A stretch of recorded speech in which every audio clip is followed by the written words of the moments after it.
Bonjour tout le monde. Aujourd'hui, je vais vous raconter l'histoire de moi et les Français. Comment j'ai appris le français, donc l'histoire de moi par rapport au français, à la langue. Comment j'ai fait pour apprendre les français, où j'ai commencé, ce que j'ai fait.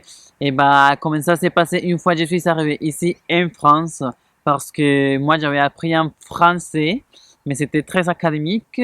Et quand je suis arrivé ici, c'était toute une autre chose. Aujourd'hui, je vais vous raconter cette histoire. Aujourd'hui, c'est ma troisième vidéo en français. Donc, pour ceux qui ne me connaissent pas, je suis Santi Osorio, un latino en France. Et je vous invite à vous abonner à la chaîne. Et je vous laisse aussi mon Instagram ici à côté si vous voulez passer sur mon Instagram et voir un peu de mes photos, de mes histoires. Et du coup, on va commencer cette vidéo.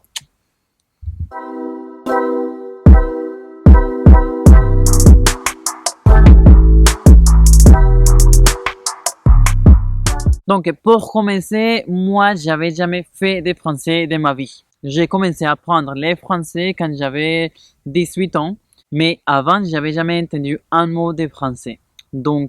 Pour moi, c'était nouveau et je connaissais pas non plus trop par rapport à la France. À part les vins, les fromages, Edith Piaf et la Tour Eiffel, je connaissais pas grand chose de France.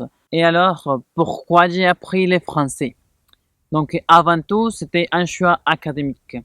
Moi, quand j'ai commencé l'école, j'avais une chose très très claire et c'est que moi, je voulais faire une mobilité ou un échange à l'étranger. J'avais déjà commencé à me préparer pour partir à l'étranger car j'avais commencé déjà à apprendre l'anglais. J'étais un peu plus habitué à l'anglais qu'au français. Donc, j'ai commencé l'école et la première chose que j'ai fait, c'est aller demander à mon école avec quelles universités ils avaient des partenariats pour pouvoir faire des mobilités. Il y avait pas mal de partenariats un peu partout dans le monde.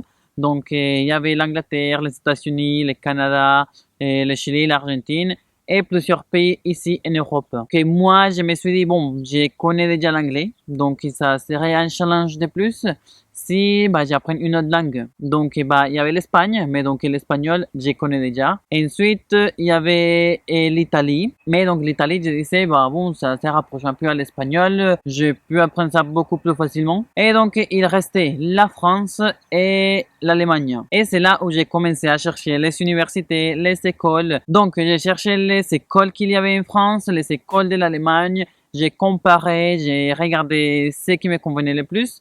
Et donc, finalement, je me suis dit que ici en France, il y avait les écoles qui m'intéressaient. Et c'est à ce moment-là, quand j'avais 18 ans, en 2014, que je me suis dit, bon, je vais commencer à étudier les français. Et donc, ici, il faut savoir que moi, je parlais pas un mot de français. Je connaissais rien du tout de français. Et donc, je me suis inscrit dans un cours de français. Et c'était milieu 2014. Donc, j'avais 18 ans, j'ai commencé avec les français. J'ai fait ces cours pendant un an. J'ai fait 12 semestres. J'allais 2 fois par semaine. Et c'est comme ça que j'ai appris les bases du français. Donc c'était un cours très tranquille, c'était très espacé parce que j'avais le temps au début. Mais du coup, j'ai fait mes 2 premiers semestres et au troisième, ils ont annulé les semestres car il n'y avait pas assez de monde pour apprendre le français. Donc là, je me suis retrouvé comme un con, tout seul dans la classe avec les profs. Et donc ils ont dit, désolé Santiago, on peut pas continuer comme ça, on va fermer ces cours. À ce moment-là, j'ai tout arrêté, j'ai fait une pause d'1 an, mais j'ai continué à étudier le français par mes propres moyens. J'avais déjà l'habitude d'apprendre une langue avec l'anglais et donc j'avais des moyens ou j'avais déjà des techniques pour étudier. Donc par exemple, toujours écouter la musique dans la langue. Très important, apprendre les paroles ou les analyser pour savoir ce que les chanteurs disaient et comprendre aussi les sens des phrases et tout ça. Ensuite, il y avait aussi toutes les applications qu'on peut trouver sur internet. Donc je m'avais inscrit sur plusieurs applications comme Duolingo, Lingodeer, et Quizlet, Busuu. Il y en a plein sur internet. Donc là, j'ai pratiqué mon français. Et ces applications, ils m'ont beaucoup aidé pour le vocabulaire, pour des grammaires mais basiques, quoi. Donc avec ça, tu apprends les bases et tu pratiques pour ne pas oublier. Et finalement, j'ai une technique que j'utilise toujours et c'est parler avec soi-même. Ça peut paraître bizarre, mais tu parles avec toi-même. dans la langue que tu apprends. Et bah, ça te permet de prendre un peu plus de confiance en toi pour parler. Et donc, moi, j'ai parlé vraiment, quoi. J'ai bougé mes lèvres et tout, mais tout seul. Donc, j'étais tout seul dans la rue comme ça et j'ai parlé. Comme ça m'aidait à mettre les mots et les vocabulaires en contexte. Je vais vous faire une vidéo après avec les conseils pour apprendre une langue. Mais bon, souvenez-vous, moi, j'apprenais le français pour venir ici en France. Et le temps, il n'attend pas. Donc, en 2016, je devais commencer déjà. Donc, en 2016, je devais commencer à faire mes papiers pour m'inscrire à l'école ici en France, pour faire plein de démarches pour pouvoir venir en France et finir mes études. Donc, j'étais pressé. Et Santiago, quand il décide de faire quelque chose, il l'a fait. Donc, moi, je me suis dit, bah, il faut que j'apprenne français. Oui ou oui, il n'y a pas d'option. Et donc, ensuite, bon, voilà, j'ai continué à étudier par moi-même. Ensuite, en 2016, j'ai commencé aussi en parallèle toutes les démarches pour m'inscrire ici à une école et j'ai été accepté. Et j'ai eu l'opportunité, grâce à mon école en Colombie, de faire un cours intensif de 3 mois. Dans ces cours intensifs, c'était pour me préparer à l'examen DELF B2.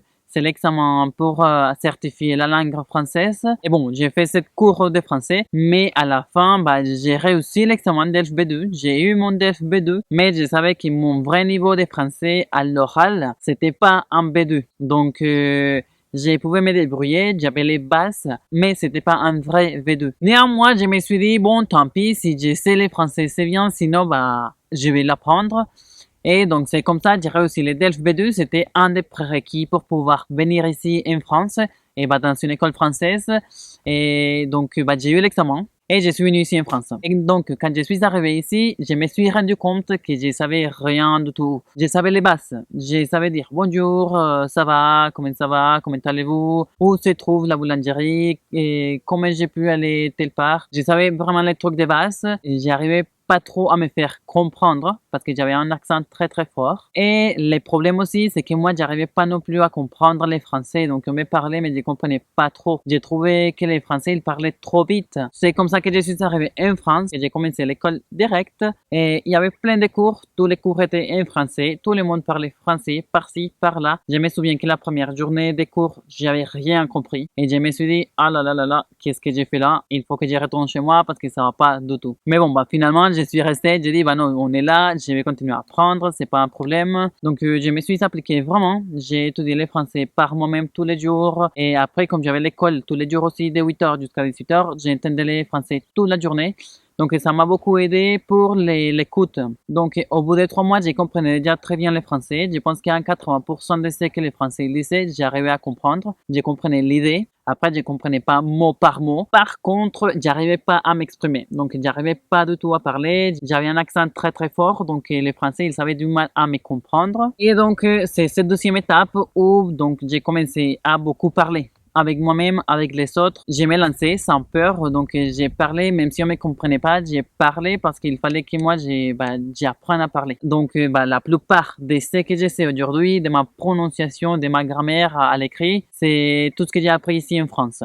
Mais du coup, ça va être plutôt par moi-même. J'ai révisé tous les jours le français avec des cahiers, des livres. Aussi, pour ce faire, donc j'ai commencé à m'intégrer un peu dans la société française. J'ai trouvé donc un groupe de scouts et j'ai commencé tous les week-ends à sortir avec eux. Et c'est comme ça que j'ai commencé à parler avec beaucoup plus de monde et tout le temps en français. Et du coup, ça m'a fait parler. Donc, après les scouts, j'ai commencé à travailler à McDo et donc à McDonald's. Et du coup, cela, c'était aussi pour me forcer à parler et à écouter les français. J'ai commencé à travailler à McDo et là-bas, ça parlait tout le temps. Tout le monde parlait en même temps. Ça m'a développé aussi beaucoup l'essence de l'écoute parce qu'il y avait 3 personnes qui me parlaient en même temps, donc il fallait les comprendre tous les 3 et faire tout ce qu'ils disaient. Donc c'était trop rigolo parce que des fois j'étais perdu, mais j'étais perdu.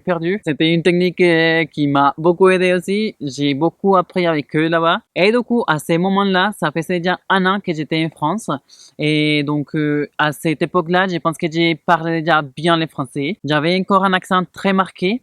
Et des fois, j'étais pas à l'aise dans tous les sujets de conversation, mais je comprenais déjà pas mal les français. Donc ici, avec l'école en France, j'ai dû faire plusieurs stages. Et les stages, ils étaient dans des entreprises françaises. Et donc, je devais parler tous les jours, toute la journée français et communiquer et faire mon boulot. Et c'est à ce moment-là où j'ai pris beaucoup plus de confiance en moi quand j'ai parlé en français. Et bah, j'ai parlé beaucoup plus avec tout le monde et au boulot surtout parce qu'avant j'ai parlé avec des amis donc c'était beaucoup plus informel. J'avais moins de pression. Au début j'ai galéré, c'était très compliqué pour moi d'apprendre le français. Surtout la partie de prononciation, de parler parce qu'en français il y a beaucoup de sons qui n'existaient pas en espagnol. Et du coup c'est très difficile de les faire et de les dire pour nous les hispanophones. Et bon, pour finir, donc pour apprendre le français, en gros, ça m'a pris une année d'études plus une autre année ici en France pour vraiment apprendre la langue. Et moi, je vous recommande pas ça parce que bah, je suis arrivé ici et j'avais une connaissance très basique de français. Donc au début, c'était très difficile pour moi. Quand tu comprends pas les personnes dans la rue, quand tu n'arrives pas à faire une commande à la boulangerie, ou quand tu as du mal à faire tes courses parce que tu comprends pas ce qu'on te dit, ce qu'on te demande, c'est une situation pas très agréable. Donc, mon conseil à tous ceux qui veulent voyager, qui veulent apprendre la langue, qui veulent aller ailleurs, c'est de bien apprendre la langue avant de partir. Et bah voilà, ça c'est l'histoire de Santiago et les Français. Donc c'est comme ça que j'ai appris le français. J'espère que cette vidéo vous aura plu. J'espère aussi que vous allez commencer à apprendre la langue que vous avez toujours voulu apprendre. N'ayez pas peur. Et étudiez par vous-même, c'est toujours possible. Et dans une autre opportunité, je vais vous parler de comment apprendre une langue. Et bah bon, sans plus, je vous dis au revoir. Je vous donne rendez-vous dans 15 jours pour une nouvelle vidéo en français. Je vous invite à vous abonner à la chaîne. Comme ça, vous allez avoir toutes les notifications, vous allez voir mes vidéos et donc vous allez rien rater. Hasta la próxima. Ciao.